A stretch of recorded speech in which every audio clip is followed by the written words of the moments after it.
We now go to Wenyuan Wu, who is the executive director of the No on Prop 16 campaign. Wenyuan comes to us from the Asian American Coalition for Education, where she was the director of administration. And earlier, I spoke about folks on our side, the over 90% of donors to our campaign, and many of them are first generation Asian Americans. Many of them are people who are getting involved in the political process for the very first time in order to defend equality. And I think Wenyuan is someone who knows this community well, and who has worked with this community all across the country. And I think she is somebody who's able to tell us the huge political ramifications of this community getting organized, getting active, and getting their voices heard. So Wenyuan, please, the floor is yours. Thank you, Ying, for introducing me. I'm Wenyuan, and I'm honored to be here today with my distinguished colleagues and fellows. Betty, Lynn, Joy, and Ying, you're all marvelous. I'm proud of being an active witness to a historic movement that is uniting Americans of vastly different racial and political backgrounds.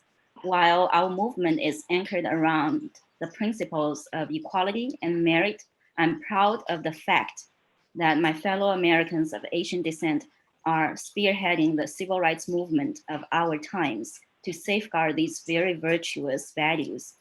The unconventional yet principled alliance between civil rights champions and new Americans of Asian descent signifies a fateful convergence of values and empiricism in our collective pursuits of equal citizenship and equal rights.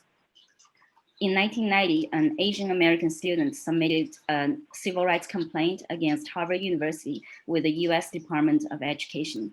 In 1996, Mr. Ward Connolly led the California Civil Rights Initiative, which successfully amended the state constitution to ban racial discrimination and racial preferences in public employment, public contracting, and public education. Prop 209 mirrors the language of the landmark Civil Rights Act of 1964.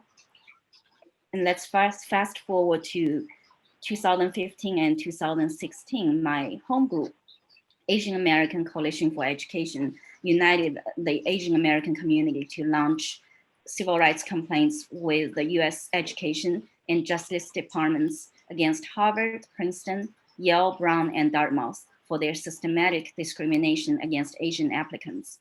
These complaints have led to a series of federal investigations into these Ivy League schools, the latest of which resulted in a lawsuit by the Justice Department against Yale. In 2018, the Asian American community in New York City took it on the streets and to the courts against the mayor, its mayor, Bill de Blasio's racial balancing reforms to the city's world-class specialized high schools. The same year, we joined a group of Black and Hispanic parents in Hartford, Connecticut, to push back a system of racial quotas in the city's magnet middle schools. That unfair system in Hartford, Connecticut has led to empty classrooms and a gross waste of public resources at the expense of underprivileged students.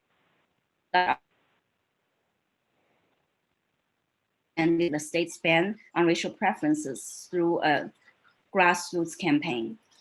And here we are fighting against divisive Prop 16 in California this year in what I consider as an expansive and people-based coalition which defies hyper-partisanship and push back against the attacks from a formidable opponent backed by special interests. The Asian American community believes in the American ideal that a person should not be judged by race. Our No on 16 battle is an indispensable part of a national civil rights movement that features growing activism of the Asian American community in alliance with like-minded Americans. With this being said, I will end with a quote from Clint Eastwood in 2012, and I quote, the fog of division, discord, and blame made it hard to see what lies ahead. But after those trials, we all rallied around what was right and acted as one, because that's what we do. Quote ends. Unity is the essence of No on 16. Thank you.